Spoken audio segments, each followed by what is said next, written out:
let's bring in Barstool Chief Yep. because we're gonna bump over to the Blackhawks. Look at this hair. Early in the morning. Look at that fresh hair. cut yesterday, boys. Fresh cut, ready for the year. I love it. So you excited about your Blackhawks this year? They finally added some veteran support for Connor Bedard.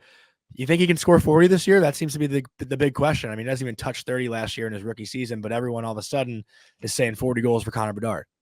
Yeah, I think it's possible because he's going to have genuine NHL talent around him. I still think they're going to finish in last place, but you do. Yeah, I think they might be 20 points better in the standings, and still finish last. So I think. So you asked me if I'm excited about the Blackhawks? No. No, I'm going to watch. The Bears won this week. Yeah, I'm glad hockey's back. I hope they figure out how to get it on TV before the season starts. Because that's still up in the air, at least locally here. So the brain trust of Chicago, they just swing and a miss. Yeah, it's been a tough slog here, but I like what Kyle's building. I think they improve the team certainly. We'll see how the chemistry is with Bertuzzi or Teravainen or what those lines end up looking like. I think it's possible for Bedard to get 40 because I think they're going to have the puck a little bit more. They're not going to be so bogged in this year. Yeah, so that's looks like left wing lock right there with the graphic. And but yeah, so then having Taylor Hall in there, Kurashev gets a slide down a spot. I would probably have Dickinson in that top 6, but there's plenty of time to work all that out. But they at least have an NHL roster, 12 guys that belong in the NHL. So that's quite the improvement. Let me ask you about Lucas Reichel, because in my notes here, I put this is a make or break season for him to decide if he's an NHLer or not. And obviously I've seen a lot of him, as I know you have as well, but I didn't get to see last year that often. There wasn't really a great reason other than Connor Bedard to flip them on at times. So I'm curious from your standpoint, because this is a kid who was a first round pick and pre-Bedard was kind of like the shiny object in Chicago. Do you think that this guy's an NHLer, or do you think he's not even as a third liner, he's not a long-term guy there in Chicago? Yeah, I don't think his style lends itself to be like a true bottom 6 guy. So it's kind of top 6 or bust for him. And I think it's going to be bust. So he was drafted by Bowman, so he's not really one of their guys. He's in the last year of his. They gave him like he got some kind of an ARB deal for this year. So he's got 1 year left.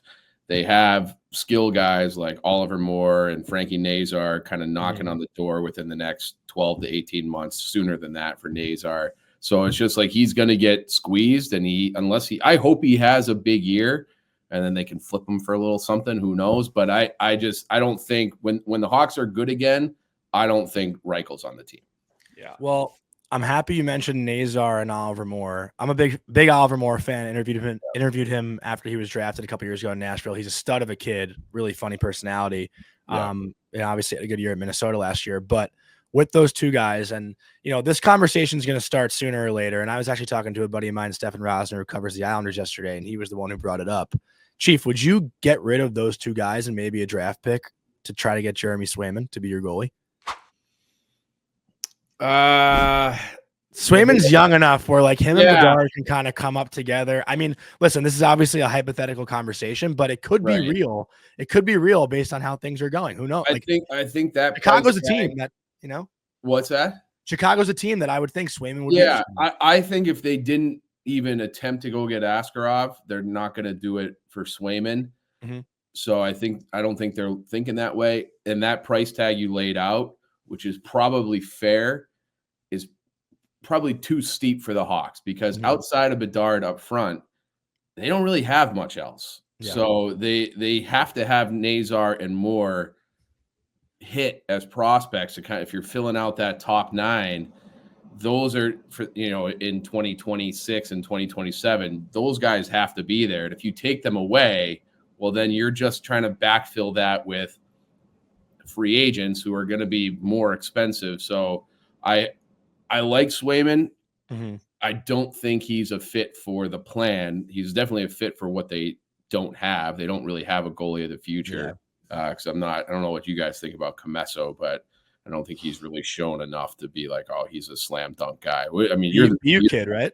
Yeah, he's a BU. He is, but I mean, I didn't watch him play once last year. I saw what his numbers were, and I heard that he showed stretches, but yeah, I mean, I don't know the answer to that question either. That position in the National Hockey League to me is it's a little bit of a crapshoot with some of these young guys. I think they'll patchwork the goalie over the course of this thing. And that's what they always did. They kind of lucked out on Crawford, but then they took Darling as a free agent. They found Ray Emery, and he had a great run with them. They always and so did Scott.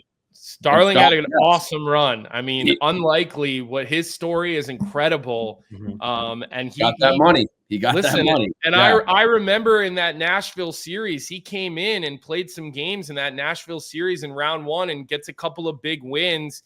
And then, eventually they got back to Crow, but it seemed like he was that perfect little all right, we just need a Band-Aid for the next 72 hours. And there was our boy, Scott Darling, to be that.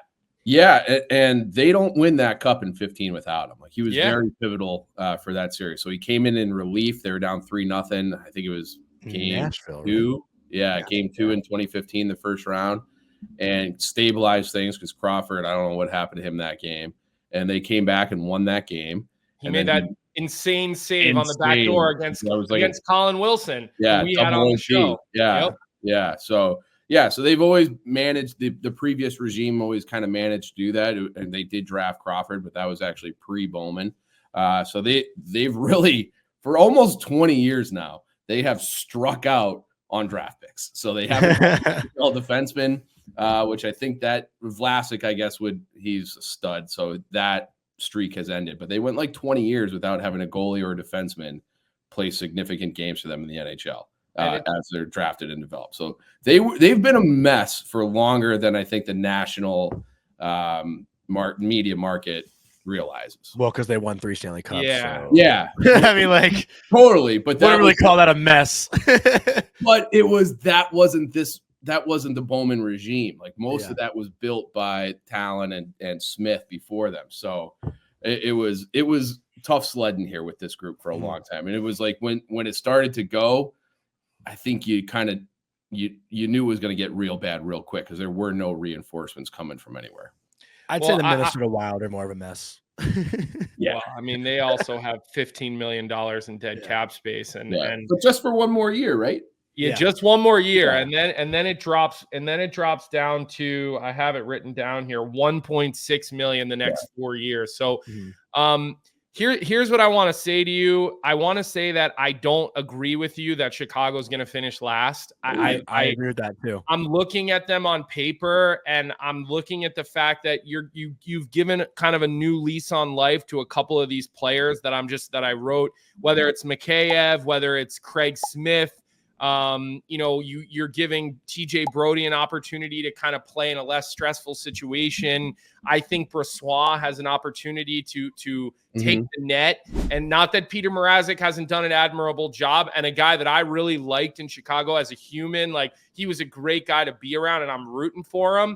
And I think he's actually been better than people realize who don't watch the Blackhawks. There are games where they've been in games that they had no business over the last 3 years because of Mrazek. So I think that they're a team that could get ahead of Minnesota, ahead of Utah. And looking at St. Louis roster, I think that there's a chance St. Louis takes the biggest plunge. And I think Chicago could finish maybe 6th out of 8th in this division. That's kind of where I see them getting to, ahead of St. Louis and Utah. And I think part of that is because Connor Bedard, look how good he was with no one last year. No, totally. I think he could have an insane year where it is 40 goals and it is 100 points. I think he could do it. Yeah, and that's what it would take. It would take him, because in my head he could be between 80 and 90 this year. 90 points for a 19-year-old with that team, I'd feel great. It's just I have this mental block where you look at what they finished at last year, and it was 52 points. And it's if you add 25 points to that, that is a huge improvement. There. And if you added 25 points to that team last year, I think they would have finished 8th. Yeah. So it's hard for me to be well, they're going to make up this gap because they got Bertuzzi and Teravainen and Mikheyev and and Taylor Hall's back, and that's great. But in my head, that Martinez, TJ Brody, like I know they're not guys to go and get like throw a party for, but like, look, no disrespect to Isaac Phillips and no disrespect to some of these guys. If you're plugging them in as your 6th and 7th, you're okay. It's when you need Isaac Phillips to go play a regular shift and play against the top line, and he's just not ready for it. Maybe he gets ready eventually. Vlasic's another year older and another year. This is like his first year where he's like, okay, I know the league now. Now it's time to like, so I don't know. Maybe I'm falling back into, I want Kyle and that staff to do well so badly because they're such good people. But I do think that they could, like I see them being formidable this year, but still not saying they're a playoff team, but I find them, I think 6th is the number. That's what I think. Well, hopefully they're a little exciting, or else the Winter Classic is going to be a total fucking dud. The scenery will be great. I was there in 2009, the first time in Wrigley. It was spectacular. Now, I did talk to a guy on the team, and he's a new guy to the team. I don't want to like out him, but he was feeling pretty confident about the group. So for whatever that's worth. And I do think part of me where I'm like, they're going to finish last. I do want to watch like competent hockey because it's been a while since we've had that here. So I'm fine with like the 25-point improvement. My heart of hearts, I think they need another top 5 pick for this group. Yeah. So you're rooting for them to lose all year again? No, because I it's like this Chinese finger trap going on in my brain because I need them to win every game. But I know that they need one more impact forward. And it's like people talk about the money they have, the cap space they have. Chicago's a great destination. These guys just don't become available. So it's very hard to go and be like, oh, we're going to go get Draisaitl or somebody like that. They always just re-sign. So I do think they need one more impact, preferably guy over 6'1" to play with Bedard. Didn't I read something about Kirill Kaprizov wanting to go to Chicago? Did I see that? I texted people about that and they said there's just nothing to it. Okay. So we'll see. I thought I saw that though. Yeah, no, that would be great. That would be great. But again, like his deal's up when the 2 Minnesota dead money guys are essentially off the books. They'll just give him the bag, and I think yeah. What's up, hockey fans? If you enjoyed that video, then you need to be hitting the subscribe button right here at Daily Faceoff. Exclusive interviews and analysis from our hockey insider Frank Saravalli, fantasy updates from Brock Sagan, and a daily live show at noon Eastern, Monday through Friday. You don't want to miss any of the fantastic content, so hit that subscribe button.